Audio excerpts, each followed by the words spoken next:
Franklin Delano Roosevelt is widely regarded as one of the most influential figures in American history. Serving as the 32nd President of the United States from 1933 to 1945, he held office during some of the most challenging periods the country had ever faced. His leadership during the Great Depression and World War II cemented his place in history as a transformative leader. Roosevelt's presidency not only redefined the role of government in American society, but also reshaped global politics. His ability to inspire confidence, implement bold policies, and maintain stability in times of crisis set him apart from his predecessors and successors alike. Born into privilege, but deeply committed to public service, Roosevelt used his charisma and political acumen to navigate the complexities of his era. He possessed a rare combination of optimism and pragmatism, which allowed him to address both domestic and international crises effectively. His belief in government intervention to promote economic stability and social welfare was a departure from traditional laissez-faire policies, marking a fundamental shift in American governance. His leadership not only revived a struggling economy, but also established safety nets that continue to shape American society today. One of Roosevelt's most enduring legacies is the New Deal, a series of programs and reforms aimed at pulling the nation out of the Great Depression.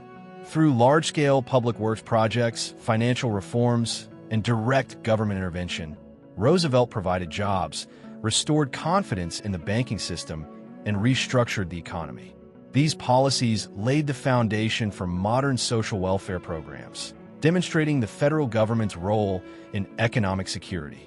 The New Deal also reshaped the relationship between the government and the American people, ensuring that future administrations would be expected to play a more active role in economic and social affairs. Beyond domestic policy, Roosevelt's leadership on the world stage solidified his historical significance. His foreign policy approach evolved as global threats intensified, leading to decisive actions that positioned the United States as a dominant global power. Initially advocating for neutrality, he gradually guided the nation towards supporting Allied forces during World War II. His strategic planning, including the Lend-Lease Act and coordination with world leaders such as Winston Churchill and Joseph Stalin, helped ensure an Allied victory. Roosevelt's ability to manage diplomatic relations during wartime showcased his foresight and determination in shaping a new world order. His leadership extended beyond military strategy and economic recovery. Roosevelt was a master communicator, using his famous fireside chats to reassure the American people and maintain public morale. These radio addresses helped him connect with citizens on a personal level, making them feel involved in national affairs. His use of mass communication was revolutionary for the time and established a precedent for future political leaders. By fostering a direct relationship with the public, Roosevelt strengthened the trust between the government and the people, which was essential for the success of his policies. Another defining aspect of Roosevelt's presidency was his response to adversity, particularly his personal battle with polio. Diagnosed with the disease in 1921, he faced physical challenges that would have ended the political careers of many. However, he refused to let his condition define him. Instead, he worked tirelessly to conceal his disability from the public while maintaining an image of strength and resilience. His ability to lead despite personal struggles made him a symbol of perseverance, inspiring countless Americans who faced hardships of their own. His story is a testament to the power of determination in the face of adversity. Roosevelt's influence on American democracy extended to the judiciary as well. His attempt to restructure the Supreme Court, known as the Court Packing Plan, remains one of the most controversial episodes of his presidency. While his efforts were ultimately unsuccessful, they highlighted his commitment to ensuring that the judicial system aligned with the needs of the time. Though criticized for potentially undermining the balance of power, his actions reflected his desire to push forward progressive reforms without judicial obstruction. This episode also demonstrated the limits of presidential authority and the resilience of the constitutional system. His impact was not without criticism. Opponents argued that his expansion of government power set a dangerous precedent, increasing federal influence at the expense of individual liberties and states' rights. Some of his policies, particularly those related to economic regulation and labor rights, faced significant resistance from conservative factions. Nevertheless, Roosevelt's vision for a more interventionist government proved to be a lasting force in American politics, as subsequent administrations built upon his framework of economic and social policies. Roosevelt's death in 1945 marked the end of an era. As the only president to serve 4 terms, he left behind a legacy unmatched in American history. His influence extended beyond his time in office, shaping the political landscape for decades to come. His leadership during the Great Depression and World War II fundamentally transformed the nation and its role in global affairs. Roosevelt's presidency demonstrated the power of strong leadership in times of crisis and the importance of adaptability in governance. Franklin Delano Roosevelt was born on January 30th, 1882, into a world of privilege and opportunity. He was the only child of James Roosevelt and Sarah Delano Roosevelt, 2 members of New York's upper-class society. Raised on the family estate in Hyde Park, New York, Franklin enjoyed a sheltered upbringing shaped by wealth, tradition, and a strong sense of duty. His father, a wealthy businessman and landowner, instilled in him a sense of responsibility, while his mother played a dominant role in his upbringing, ensuring that he received the finest education and moral guidance. This aristocratic background provided Roosevelt with access to elite circles, but also created high expectations for his future. Unlike many children of his era, Franklin was educated primarily at home by private tutors until the age of 14. His mother, Sarah, was deeply involved in his studies and personal development, reinforcing the values of discipline and intellectual curiosity. In 1896, he was sent to the prestigious Groton School in Massachusetts, an institution known for molding young men into future leaders. There, he was exposed to the ideals of public service and civic responsibility, concepts that would remain central to his later career. Although he was not an exceptional student or athlete, he was well-liked and demonstrated early signs of leadership and ambition. After graduating from Groton in 1900, Roosevelt enrolled at Harvard University, where he further developed his confidence and political awareness. At Harvard, he was heavily influenced by the legacy of his distant cousin, Theodore Roosevelt, who was serving as the President of the United States at the time. Franklin admired Theodore's energy, charisma, and progressive ideals, viewing him as a model of effective leadership. While at Harvard, Franklin became the editor of the student newspaper, the Harvard Crimson, and participated in various social clubs, strengthening his communication and networking skills. Despite the death of his father in 1900, he remained focused on his academic and social development, ultimately earning his degree in 1903. Following Harvard, Roosevelt briefly attended Columbia Law School, intending to pursue a career in law. However, his passion for legal studies was lukewarm at best, and he left the program in 1907 without completing his degree. Despite this, he passed the New York State Bar exam and secured a job at the prestigious Wall Street law firm Carter Ledgerd in Milburn. His time as a lawyer was unremarkable, as he found corporate law dull and uninspiring. It was becoming increasingly clear that his true interests lay in politics, where he could engage with the broader societal issues of the time. In 1905, Roosevelt married Eleanor Roosevelt, his distant cousin and the niece of Theodore Roosevelt. Their marriage was both a personal and political alliance, as Eleanor shared Franklin's sense of duty and commitment to public service. Although their relationship was complex and often strained, Eleanor played a crucial role in Franklin's political rise, providing him with support, insight, and, eventually, a voice for social reform. As Franklin's career advanced, Eleanor emerged as a powerful figure in her own right, championing civil rights, women's rights, and humanitarian causes. Roosevelt's official entry into politics came in 1910 when he ran for the New York State Senate as a Democrat.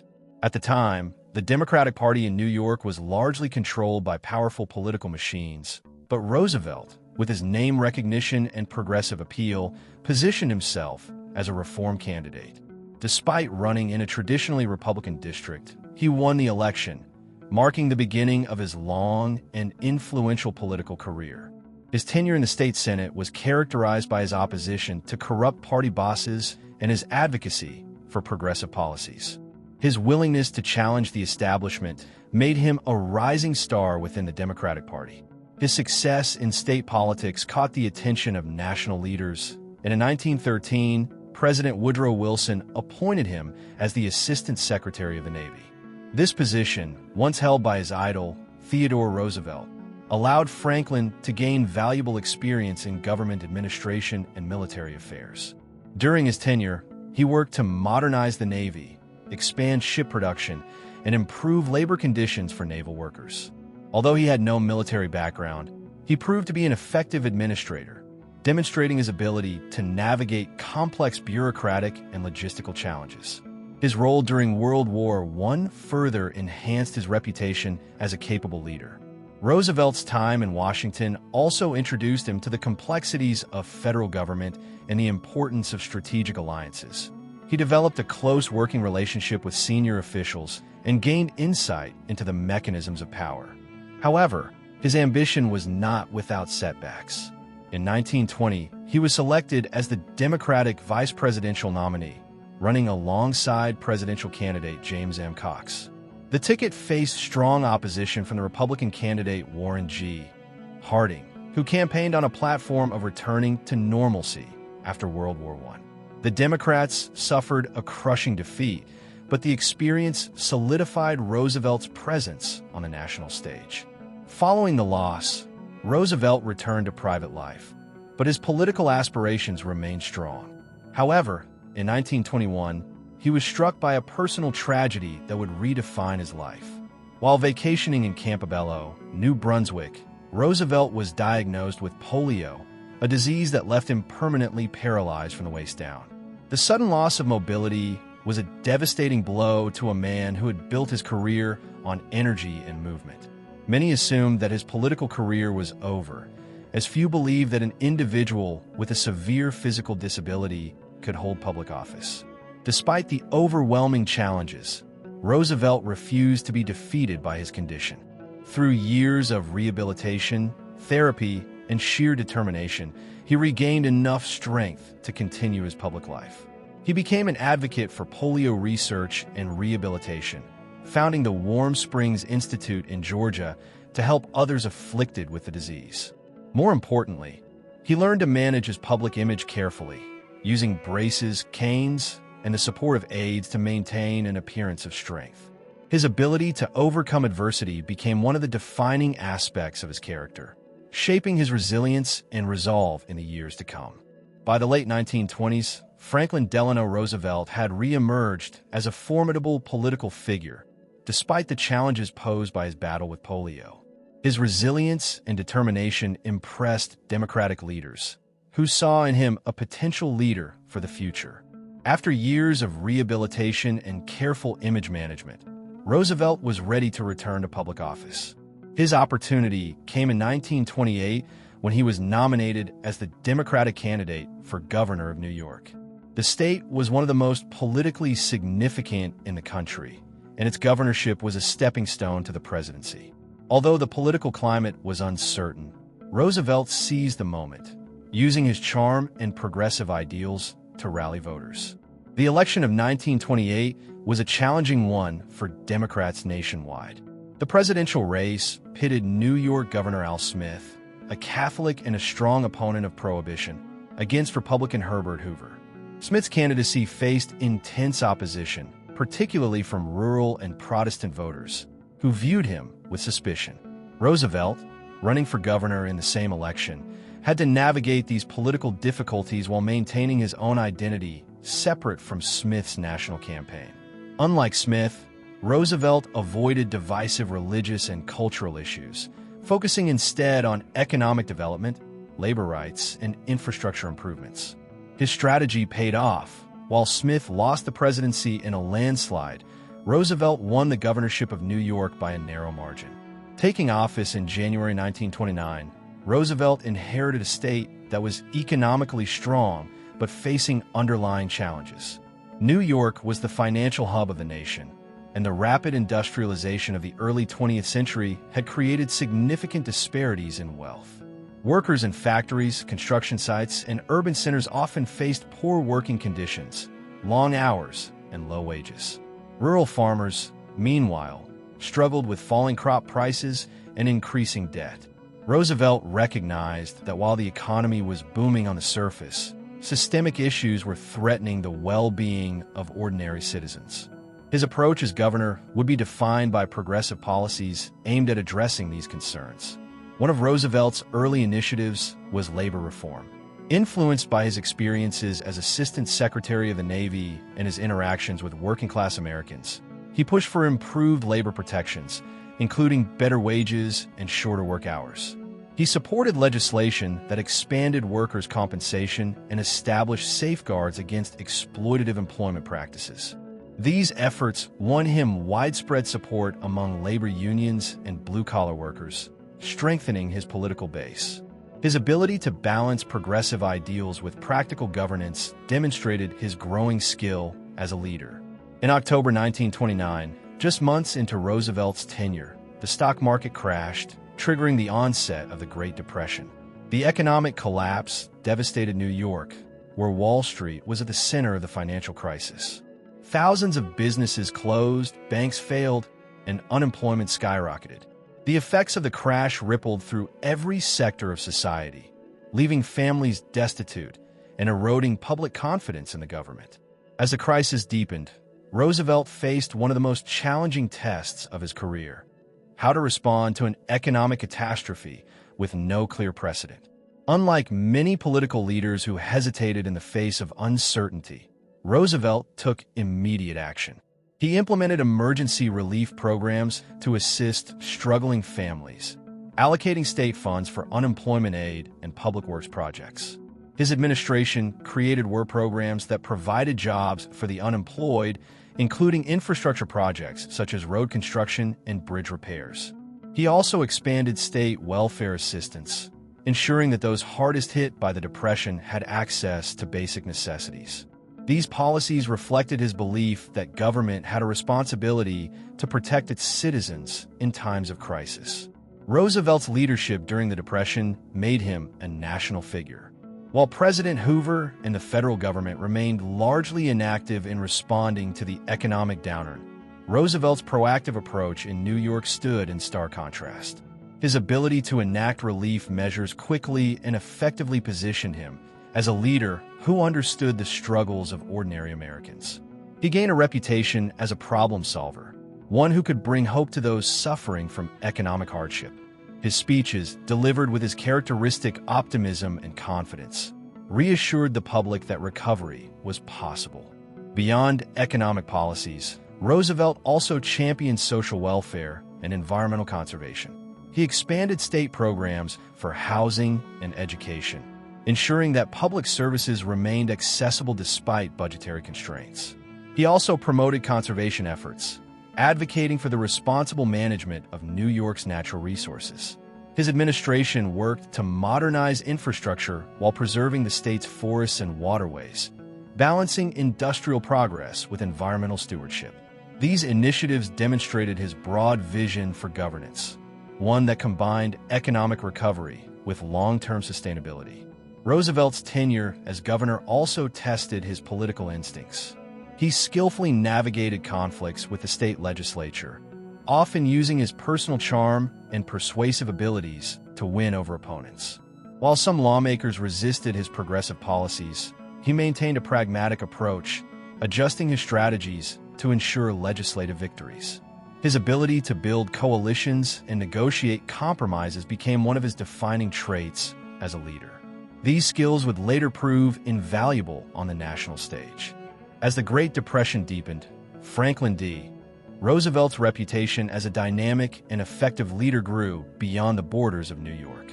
His tenure as governor had demonstrated his ability to implement relief programs, and his proactive approach to economic recovery stood in stark contrast to the policies of President Herbert Hoover. By 1932, with millions of Americans out of work and the nation losing faith in the federal government's ability to address the crisis, Roosevelt emerged as the most promising candidate to challenge the Republican administration. His journey to the presidency was not just the result of political ambition, but a reflection of the country's desperate need for change. The Democratic Party faced a crucial decision in the 1932 presidential election. With economic hardship affecting nearly every American household, the party sought a candidate who could unite different factions and offer a vision of hope. Roosevelt's progressive policies in New York, coupled with his national recognition, positioned him as a frontrunner. However, he faced significant competition from other Democratic figures, including Speaker of the House John Nance Garner and former Democratic nominee L. Smith. Smith, once Roosevelt's political ally, had grown resentful of his rising prominence and sought to challenge his nomination at the Democratic National Convention. The convention, held in Chicago in June 1932, was a critical moment for Roosevelt. Though he entered as the leading candidate, he had not secured enough delegates to win outright. The power struggle between Roosevelt's supporters and those of Smith and Garner led to intense negotiations. Roosevelt's campaign team, led by skilled political strategist James Farley, worked behind the scenes to build alliances and secure crucial votes. In a decisive move, Roosevelt offered Garner the vice presidential nomination in exchange for his support. This deal ultimately secured Roosevelt's victory on the fourth ballot, making him the official Democratic nominee. Breaking with tradition, Roosevelt became the first presidential candidate to accept his party's nomination in person. He traveled to Chicago and delivered an electrifying speech that set the tone for his campaign. With confidence and determination, he declared, "I pledge myself, to a new deal for the American people." This phrase, New Deal, became the defining theme of his candidacy and later, his presidency. It signaled his commitment to sweeping economic and social reforms, offering a stark contrast to Hoover's policies of limited government intervention. Roosevelt's campaign strategy was carefully crafted to appeal to a broad coalition of voters. He presented himself as a man of the people, despite his aristocratic background, and emphasized his deep concern for the suffering of ordinary Americans. He crisscrossed the country, delivering speeches filled with optimism and promises of action. Unlike Hoover, who appeared detached and hesitant, Roosevelt exuded warmth and confidence. His ability to connect with audiences on an emotional level made him an extraordinarily effective campaigner. The election took place against the backdrop of severe economic turmoil. Unemployment had soared to nearly 25%, banks were failing, and homelessness was rampant. Americans had grown weary of Hoover's assurances that the economy would recover naturally. In contrast, Roosevelt's message of bold government intervention and relief resonated with voters across the political spectrum. His campaign highlighted his record in New York, showcasing his ability to implement successful relief programs at the state level. This practical experience reassured the public that he was capable of leading the nation out of its crisis. On November 8, 1932, Roosevelt won a decisive victory, carrying 42 out of 48 states and securing 472 electoral votes to Hoover's 59. The magnitude of his triumph reflected the country's overwhelming desire for change. It was not just a rejection of Hoover, but an endorsement of Roosevelt's vision for the future. However, his victory also came with immense challenges. The country was in economic freefall, and expectations for his presidency were extraordinarily high. The American people were looking to him not just as a leader, but as a savior who could rescue them from despair. The period between his election and his inauguration on March 4, 1933, was one of the most critical in American history. As the nation waited for Roosevelt to take office, the economy continued to deteriorate. Banks were collapsing at an alarming rate, and panicked citizens rushed to withdraw their savings, further destabilizing the financial system. The federal government, under Hoover, remained largely inactive, exacerbating public anxiety. Though Roosevelt had no official power until his inauguration, he began assembling a team of advisors, later known as the Brain Trust, to develop strategies for economic recovery. Roosevelt's inauguration was a defining moment. On a cold and overcast day in Washington, D.C., he delivered one of the most famous speeches in American history. As he stood before a nation gripped by fear, he declared, "The only thing we have to fear is fear itself." This powerful statement set the tone for his presidency, reassuring Americans that hope was not lost and that decisive action would be taken. He outlined his plans for bold government intervention, promising immediate relief and economic reforms. His words instilled confidence in a demoralized nation, marking the beginning of a new era in American governance. As Roosevelt assumed the presidency, he faced an unprecedented crisis. The Great Depression had shattered public trust in institutions, and millions were looking to him for salvation. His rise to the White House was not merely a personal achievement, but a reflection of the deep yearning for leadership in a time of turmoil. Franklin D. Roosevelt entered the White House in March 1933, facing the most severe economic crisis in American history. The country was in turmoil. Unemployment had reached unprecedented levels. Banks were failing, and millions of Americans had lost their homes and life savings. The Great Depression had eroded public confidence in the government, leaving people desperate for immediate relief. Roosevelt, aware of the enormous expectations placed upon him, wasted no time in taking action. He understood that his presidency would be defined by how quickly and effectively he could restore stability and hope. From the moment he took office, Roosevelt exhibited a sense of urgency that sharply contrasted with his predecessor's hesitant approach. He surrounded himself with a team of experts, known as the Brain Trust, consisting of economists, lawyers, and progressive thinkers who helped craft his policies. Together, they devised a bold and sweeping plan to combat the economic crisis, what Roosevelt called the New Deal. This plan was not a single policy, but a collection of reforms and programs aimed at providing relief, recovery, and reform for the American people. One of Roosevelt's first acts as president was addressing the banking crisis. When he took office, the financial system was on the verge of total collapse, with panicked Americans withdrawing their money from banks, leading to widespread failures. To stabilize the situation, Roosevelt declared a nationwide bank holiday, temporarily closing all banks to prevent further withdrawals. During this time, Congress passed the Emergency Banking Act, allowing the government to inspect banks and reopen only those deemed financially sound. This decisive action restored confidence in the banking system, and when banks reopened, deposits far exceeded withdrawals, signaling renewed public trust. To reassure the American people and explain his policies, Roosevelt pioneered the use of radio broadcasts, known as fireside chats. In these addresses, he spoke directly to citizens in a calm and reassuring manner, simplifying complex economic policies and making them accessible to the average person.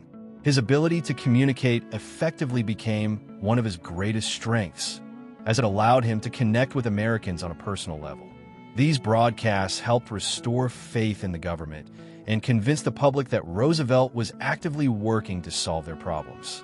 In the first 100 days of his presidency, Roosevelt pushed through an unprecedented number of legislative initiatives, laying the foundation for the New Deal. Among these was the Civilian Conservation Corps, CCC, which provided jobs for young, unemployed men in environmental conservation projects such as reforestation, soil erosion prevention, and national park maintenance. The program not only addressed unemployment, but also improved the country's natural resources, creating lasting benefits for future generations. Another key component of the New Deal was the Agricultural Adjustment Act, AAA, designed to help struggling farmers. The Great Depression had devastated the agricultural sector, with crop prices plummeting and farmers unable to sustain their livelihoods. The AAA sought to stabilize prices by reducing agricultural overproduction, paying farmers to limit their crop output. While controversial, as it sometimes led to food destruction at a time of widespread hunger, the program ultimately helped farmers regain economic stability and improve the long-term viability of American agriculture. To address the widespread unemployment crisis, Roosevelt established the Public Works Administration, PWA, and the Tennessee Valley Authority, TVA. The PWA funded large-scale public works projects, including the construction of highways, bridges, and schools, creating millions of jobs and modernizing the nation's infrastructure. The TVA, one of the most ambitious programs of the New Deal, aimed to provide economic development to the impoverished Tennessee Valley region by building hydroelectric dams, controlling flooding, and bringing electricity to rural communities. This initiative not only improved living standards but also served as a model for government-led regional development. Financial reform was another major focus of Roosevelt's early presidency. The passage of the Glass-Steagall Act created the Federal Deposit Insurance Corporation, FDIC, which guaranteed bank deposits, ensuring that people's savings were protected. This measure helped restore faith in the banking system and prevented future financial panics. Additionally, the Securities Act of 1933 introduced new regulations to prevent the kind of stock market speculation that had contributed to the Great Depression. By strengthening financial oversight, Roosevelt aimed to create a more stable and responsible economic system. While the New Deal brought significant relief and hope to millions of Americans, it was not without criticism. Some conservatives and business leaders accused Roosevelt of overstepping his authority, arguing that his policies expanded government power too much and interfered with free market capitalism. Others, particularly left-wing activists, believe the New Deal did not go far enough in addressing economic inequality and demanded more radical changes. Roosevelt, however, remained committed to his vision, adapting his policies as needed while maintaining his belief that government intervention was necessary to rescue the economy. By the mid-1930s, Franklin D. Roosevelt had firmly established himself as a president willing to use the power of the federal government to combat the economic hardships of the Great Depression. His first wave of New Deal programs had provided immediate relief and begun the process of economic recovery. But it became clear that deeper structural changes were necessary.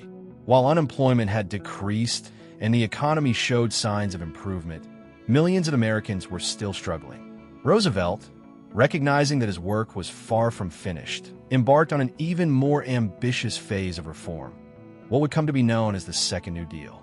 Unlike the first wave of the New Deal, which primarily focused on short-term relief and economic stabilization, the Second New Deal aimed at creating long-term security for workers, retirees, and the disadvantaged. Roosevelt and his advisors sought to introduce more permanent measures to prevent another economic catastrophe. The programs introduced during this period not only reshaped the American economy, but also redefined the role of government in people's lives. These reforms solidified Roosevelt's legacy as one of the most transformative leaders in American history. One of the most significant achievements of the Second New Deal was the Social Security Act of 1935. Until this point, the elderly, unemployed, and disabled had little to no financial safety net, leaving them vulnerable to economic hardship. The Social Security Act established a system of pensions for retired workers, unemployment insurance, and aid for the disabled and dependent children. This program provided a new sense of security for millions of Americans, ensuring that the federal government would play a direct role in protecting citizens from extreme poverty. Although initially limited in its coverage, Social Security laid the foundation for the modern welfare state and became one of the most enduring legacies of Roosevelt's presidency. Another critical component of the Second New Deal was the Works Progress Administration, WPA, created in 1935 to address ongoing unemployment. Unlike earlier public works programs, which primarily focused on infrastructure, the WPA expanded its reach to include a broad range of employment opportunities.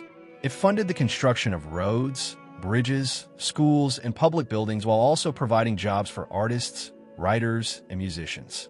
WPA projects not only put millions of Americans back to work, but also contributed to the cultural and artistic enrichment of the nation, leaving behind a legacy of murals, plays, and literature that captured the struggles and resilience of the Great Depression era. Roosevelt also turned his attention to labor rights. The National Labor Relations Act, also known as the Wagner Act, was passed in 1935 to protect workers' rights to unionize and bargain collectively. The act established the National Labor Relations Board, an NLRB, to mediate disputes between employers and employees, ensuring that workers could organize without fear of retaliation. This legislation strengthened the labor movement in the United States, leading to the growth of powerful industrial unions that would shape labor relations for decades to come. The law was a direct response to growing tensions between workers and businesses, particularly in industries where wages were low and working conditions were poor. Agricultural workers, who had been among the hardest hit by the Great Depression, also benefited from new reforms.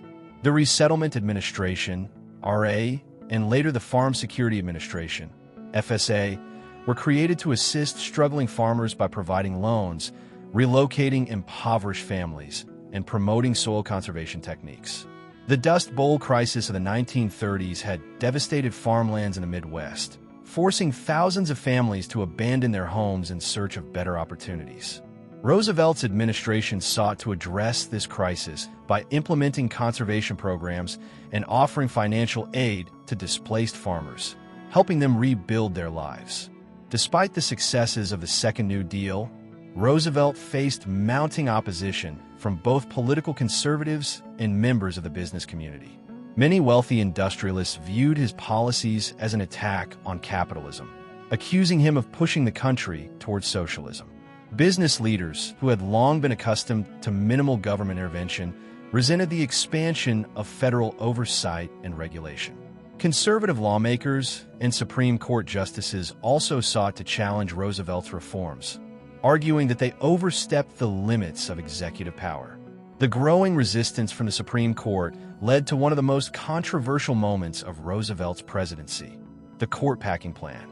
Frustrated by the Supreme Court's repeated rulings against key New Deal programs, Roosevelt proposed a Judicial Procedures Reform Bill of 1937, which aimed to add up to 6 new justices to the Supreme Court.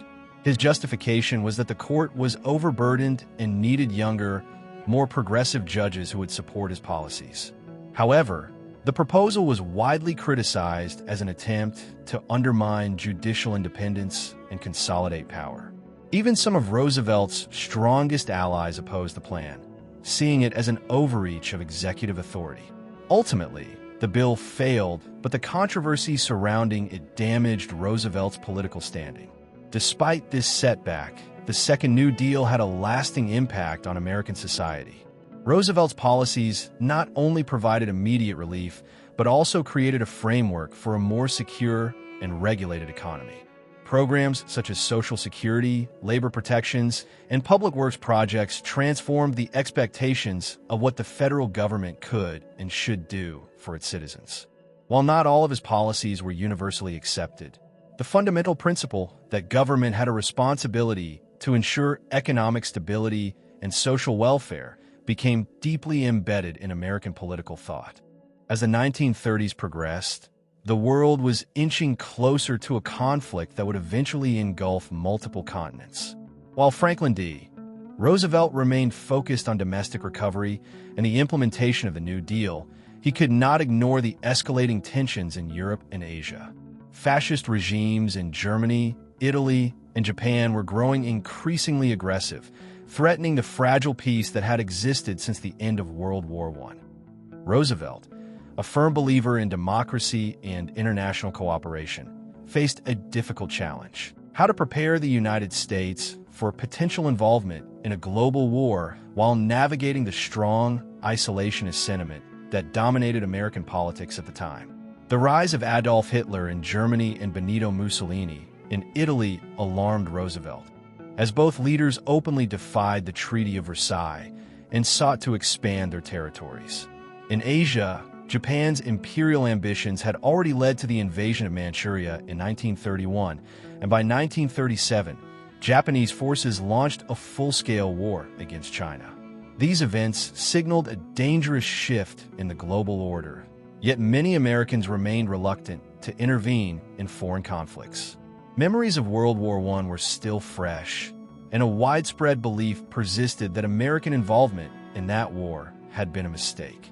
Congress responded to this sentiment by passing a series of Neutrality Act between 1935 and 1937, which restricted the sale of arms and military aid to warring nations.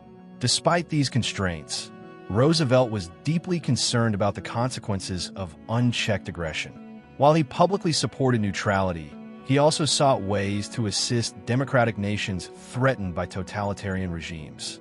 He believed that the United States could not afford to stand by while fascist powers expanded their influence. In 1937, he delivered the famous Quarantine Speech, in which he called for democratic nations to isolate aggressive nations to prevent the spread of war. The speech was met with resistance from isolationists, who feared it was a step toward American involvement in another European conflict. Nevertheless, Roosevelt's warning foreshadowed the inevitable. The world was heading toward war, and the United States could not remain unaffected. The situation escalated dramatically in 1939 when Hitler invaded Poland, prompting Britain and France to declare war on Germany. World War II had begun. Roosevelt, while still bound by the Neutrality Acts, began seeking ways to aid the Allied nations without directly engaging in the conflict. He believed that American security was tied to the survival of Britain and France, and that providing assistance to them was essential to protecting democracy worldwide. To bypass the restrictions of neutrality laws, he persuaded Congress to pass the cash and carry provision, which allowed warring nations to purchase American weapons and supplies as long as they transported them on their own ships. This policy was designed to help the Allies while keeping the United States out of direct combat. By 1940, the war had taken a dire turn. Nazi Germany had conquered France, leaving Britain as the last major European power resisting Hitler's forces. Prime Minister Winston Churchill, understanding the strategic importance of American support, reached out to Roosevelt for assistance. Roosevelt, realizing that a British defeat would leave the United States vulnerable, responded with the Lend-Lease Act of 1941. This program allowed the U.S. to provide military aid to Britain and other Allied nations, effectively ending the pretense of neutrality. While critics argued that Roosevelt was leading the country toward war, he defended the policy by comparing it to lending a garden hose to a neighbor whose house was on fire, an act of necessary assistance rather than direct involvement. At the same time, Roosevelt took steps to strengthen the nation's military readiness. Although the United States had not yet entered the war, Roosevelt understood that a conflict of this magnitude would eventually reach American shores. In 1940, he introduced the first peacetime military draft in U.S. history, requiring young men to register for potential service. This move signaled that the president was preparing for the worst, even as he assured the public that he had no intention of leading the country into war. However, the reality of global conflict made it increasingly clear that American isolation was unsustainable. While Roosevelt was focused on Europe, tensions in the Pacific were also intensifying. Japan's expansionist policies threatened American interests in the region, particularly in the Philippines and other territories. The U.S. imposed economic sanctions on Japan, cutting off crucial supplies such as oil and steel in an attempt to curb Japanese aggression. These sanctions only heightened tensions between the two nations, pushing Japan closer to war. Roosevelt, hoping to avoid direct conflict, engaged in diplomatic negotiations, but behind the scenes, he recognized that a military confrontation with Japan was becoming inevitable. In August 1941, Roosevelt met with Churchill aboard a British battleship off the coast of Newfoundland, where they drafted the Atlantic Charter. This document outlined their shared vision for a post-war world, emphasizing self-determination, economic cooperation, and the protection of democratic freedoms. While the United States was still officially neutral, this meeting solidified the alliance between the two leaders and underscored Roosevelt's commitment to opposing fascist expansion. The Atlantic Charter became a guiding principle for Allied war aims and laid the foundation for future international organizations like the United Nations. Despite Roosevelt's efforts to avoid direct conflict, the attack on Pearl Harbor on December 7, 1941, changed everything. Japanese forces launched a surprise assault on the U.S. naval base in Hawaii, killing thousands of American servicemen and crippling the Pacific Fleet. The attack was a turning point, shattering any remaining illusions of American neutrality. The next day, Roosevelt addressed Congress, delivering his famous Day of Infamy speech, in which he called for a declaration of war against Japan. The response was swift and unanimous. America was officially entering World War II. Roosevelt's foreign policy had evolved from cautious neutrality to full-scale engagement in the global conflict. While he had initially sought to avoid war, he understood that the survival of democracy depended on resisting totalitarian aggression. With the attack on Pearl Harbor on December 7, 1941, Franklin D. Roosevelt faced the greatest challenge of his presidency, leading the United States through World War II. The sudden and devastating assault by Japan had unified the American people, turning a previously divided nation into one resolute in its determination to fight. Roosevelt, already experienced in navigating crises, now became the commander-in-chief of a nation preparing for a global war. His leadership would be tested in ways never before imagined, as he guided the country through military strategy, economic mobilization, and diplomatic alliances, all while maintaining morale on the home front. One of Roosevelt's first major wartime decisions was to coordinate a global strategy with America's allies. In the days following the declaration of war on Japan, Germany, and Italy, as part of their Axis alliance, declared war on the United States. This confirmed what Roosevelt had long suspected. The conflict would not be limited to the Pacific, but would require a massive effort on both European and Asian fronts. He met with British Prime Minister Winston Churchill and later with Soviet leader Joseph Stalin to discuss the direction of the war, forming what became known as the Grand Alliance. These relationships were crucial in shaping the Allied war effort, with Roosevelt playing a central role in uniting the world's major democratic and communist powers against the fascist threat. Domestically, Roosevelt understood that winning the war required not only military victories, but also full-scale economic mobilization. Under his leadership, the American economy was transformed into the most powerful war machine in history. The War Production Board, WPB, was established to coordinate the manufacture of military supplies, converting factories that once produced cars and household goods into centers of weapons and aircraft production. Millions of new jobs were created, revitalizing the economy and finally putting an end to the lingering effects of the Great Depression. With industries booming, Roosevelt also emphasized the importance of rationing and conservation, calling on Americans to contribute to the war effort by reducing their consumption of essential materials such as rubber, gasoline, and food. One of the most notable social shifts during the war was the increasing role of women in the workforce. With millions of men sent overseas to fight, women filled critical roles in factories, offices, and even the military. The image of Rosie the Riveter became a symbol of female strength and resilience, as women worked in shipyards and aircraft plants, producing the materials needed for victory. Roosevelt supported these efforts, encouraging the expansion of wartime employment opportunities and laying the foundation for future advances in gender equality. The war also brought significant changes to civil rights and racial dynamics in the United States. African Americans, long marginalized in both economic and social spheres, demanded greater opportunities in the defense industry and the military.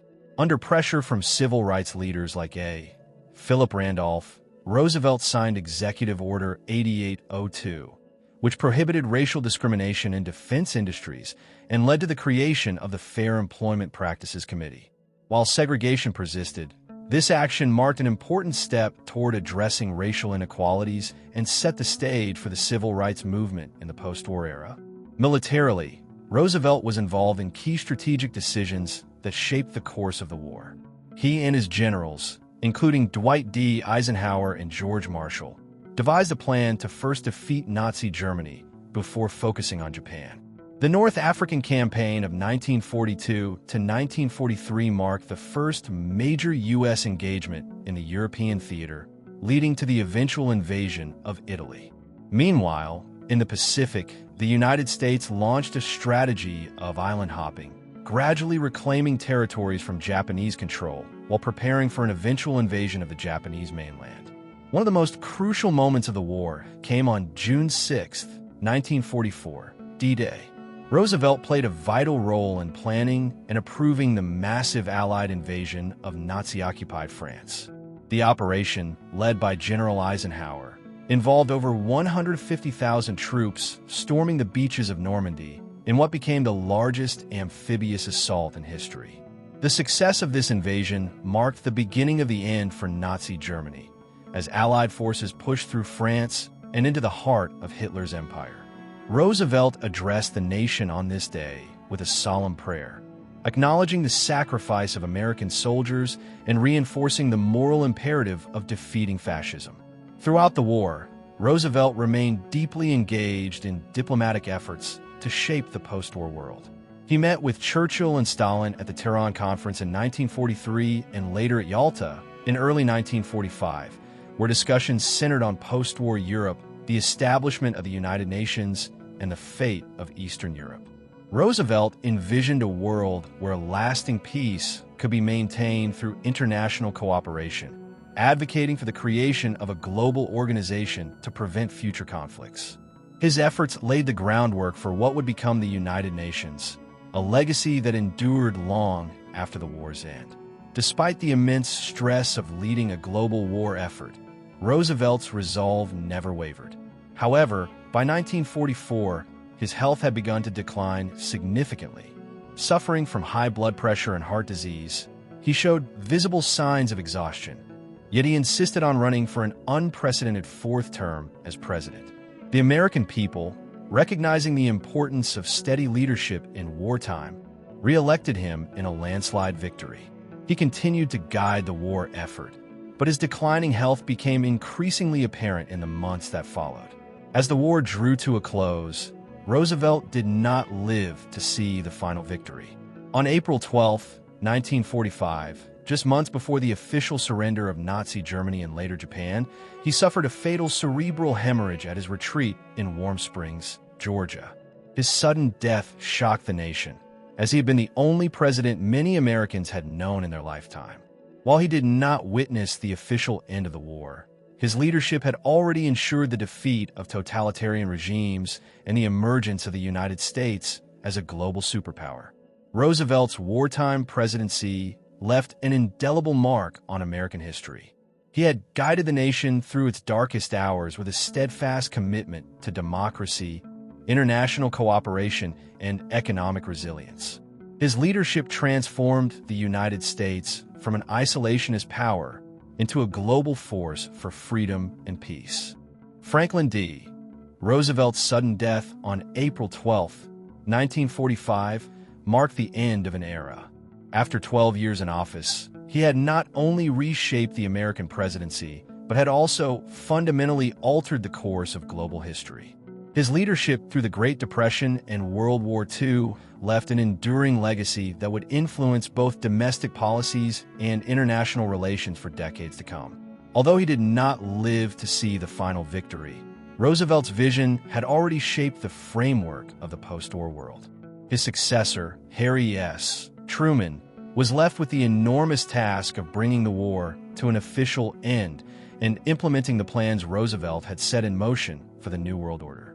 One of Roosevelt's most profound contributions was his role in establishing the United Nations. Even before the war had ended, he had championed the idea of a new international organization that would prevent future conflicts and provide a platform for global diplomacy.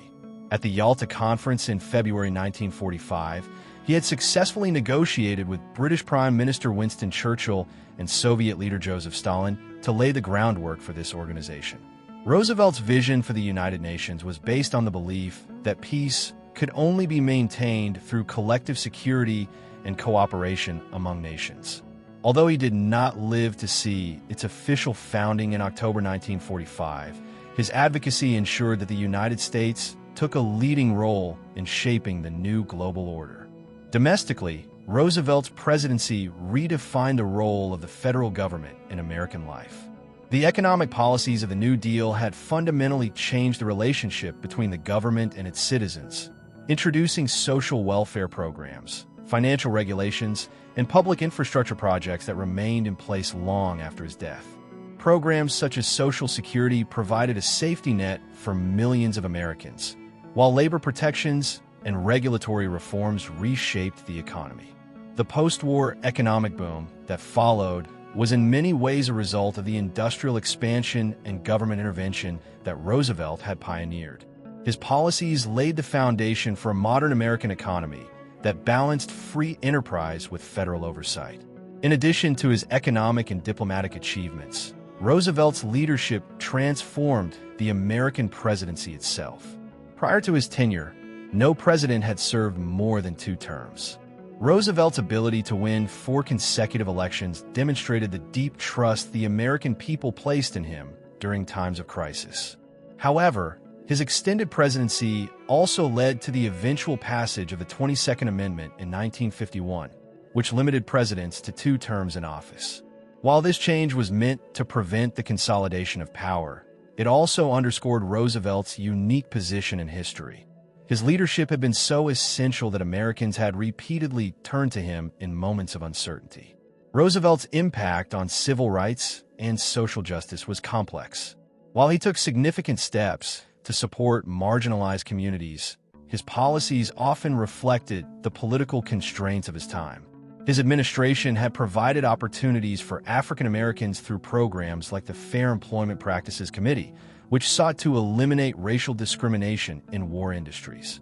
However, he had also faced criticism for not doing more to end segregation in the military or push for broader civil rights legislation.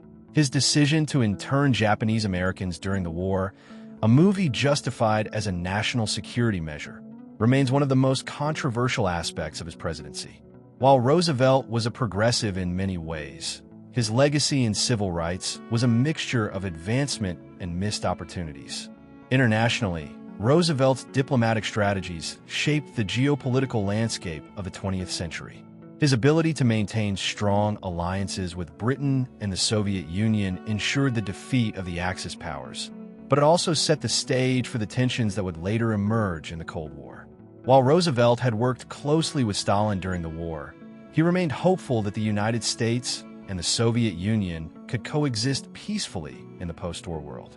However, his successor, Truman, quickly faced challenges as Soviet expansionism and ideological differences led to growing hostilities. The wartime alliances Roosevelt had carefully built soon fractured, giving rise to the era of superpower rivalry that defined global politics for the next 4 decades. The economic policies of the Roosevelt administration also had lasting effects on post-war America. As soldiers returned home from war, they benefited from programs such as the GI Bill, which provided education, housing assistance, and job training. This policy, rooted in Roosevelt's belief in economic opportunity, helped create a thriving middle class and contributed to the prosperity of the 1950s and beyond. The infrastructure and industrial capacity developed during the war laid the foundation for America's emergence as the world's leading economic power. Roosevelt's vision of a strong federal government guiding economic growth became a model for future administrations. Despite his early death, Roosevelt remained a central figure in American political thought. His leadership style, characterized by optimism, resilience, and a deep sense of responsibility, set a standard for future presidents. His use of radio addresses, known as fireside chats, established a direct line of communication between the president and the people, fostering a sense of trust and transparency. His ability to inspire confidence in times of crisis became a defining trait of presidential leadership, influencing figures such as John F. Kennedy, Lyndon B. Johnson, and even modern leaders who sought to emulate his ability to connect with the public. Roosevelt's influence extended beyond politics and into the cultural fabric of the nation. His speeches, policies, and actions during critical moments shaped American identity, reinforcing ideals of democracy, resilience, and international cooperation. His commitment to the idea that government should serve as a force for good in people's lives challenged traditional notions of limited government and inspired future generations of policymakers. Whether through his fight against the Great Depression, his leadership in World War II, or his efforts to build a more just society, Roosevelt's presidency was a turning point in American history. In the years following his death, Roosevelt's legacy continued to be debated, studied, and reinterpreted. While some viewed him as a champion of democracy and economic security, others criticized his expansion of federal power and some of his wartime decisions. Yet, regardless of differing perspectives, there was no denying his transformative impact on the nation and the world. His presidency redefined what government could accomplish, setting the stage for the United States to emerge as the dominant global power in the post-war era. The life and presidency of Franklin D. Roosevelt have left an indelible imprint on American history, shaping the nation's future in ways that continue to resonate today. Roosevelt, who steered the United States through the turbulent waters of the Great Depression and World War II, became a symbol of leadership during times of crisis. His legacy, however, extends far beyond his presidency.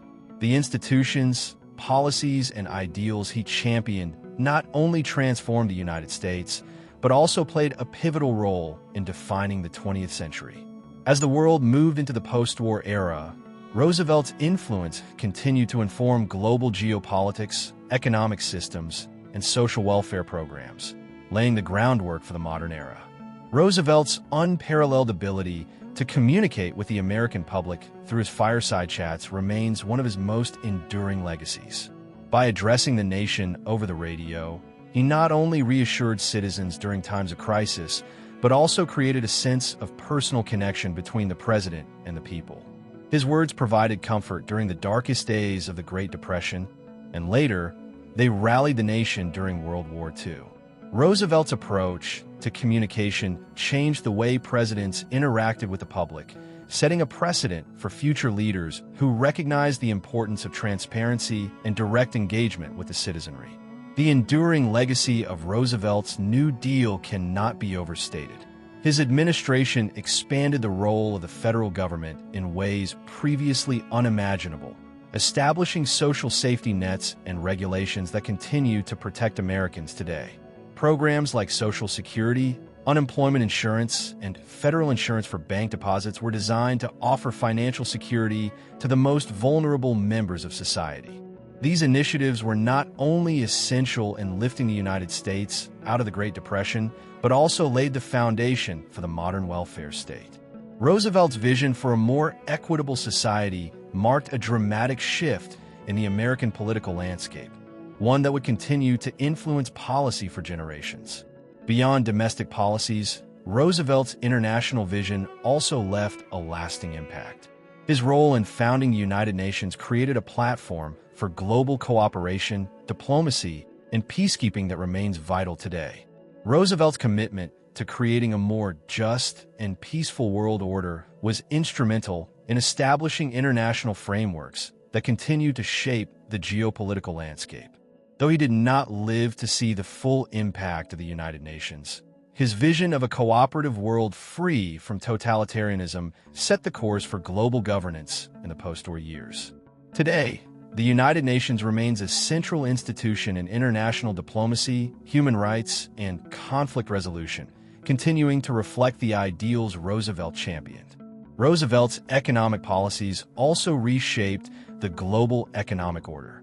His leadership in establishing institutions like the International Monetary Fund, IMF, and the World Bank was instrumental in providing financial stability to war-torn Europe and rebuilding the global economy.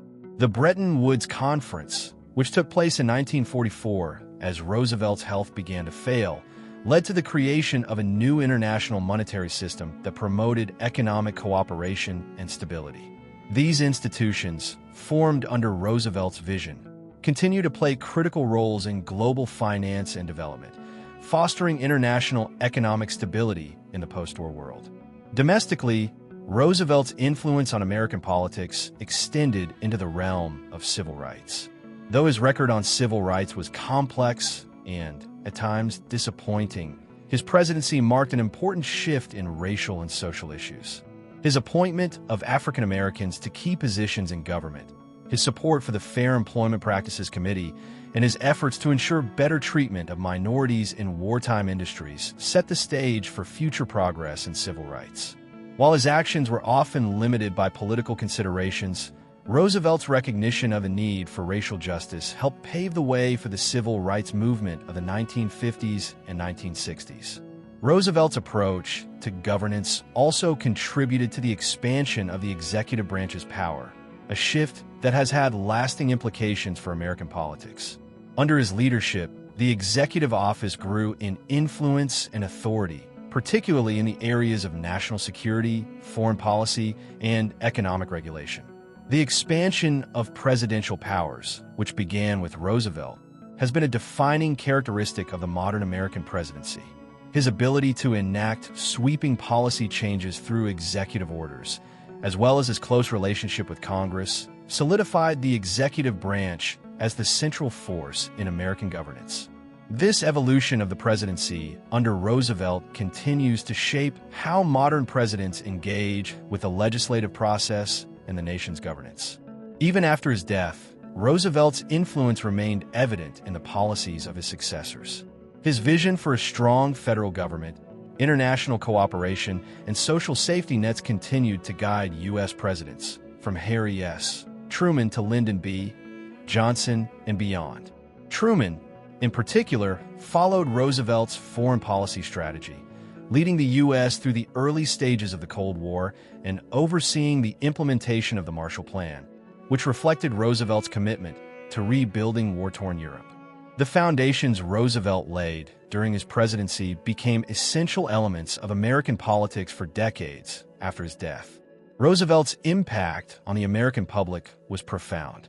His leadership during the Great Depression and World War II fostered a sense of national unity and collective responsibility. The Greatest Generation, as it would later be called, came of age under Roosevelt's presidency, and their experiences shaped the values and priorities of post-war America. Roosevelt's ability to inspire and motivate the American people, whether through his speeches, his leadership during the Depression, or his wartime strategies, ensured that his influence endured long after he left office. As history continued to unfold in the decades after Roosevelt's death, his legacy remained a guiding force in shaping American political thought. His New Deal policies were the foundation for the social programs of the 1960s under Johnson's Great Society, and his commitment to international cooperation influenced U.S. foreign policy throughout the Cold War. Today, Roosevelt is often cited as a model of presidential leadership, particularly for his ability to navigate crises with a combination of optimism, pragmatism, and vision. Franklin D. Roosevelt's life and leadership left an enduring mark on both the United States and the world. His transformative presidency not only lifted the nation from the depths of the Great Depression, but also helped guide the United States to victory in World War II, shaping the global order for the second half of the 20th century. Roosevelt's legacy continues to resonate today in the institutions he helped create, the policies he championed, and the values he espoused. His example of leadership in times of crisis remains a powerful reminder of the potential of government to shape a better future for all people, ensuring that his influence will be felt for generations to come.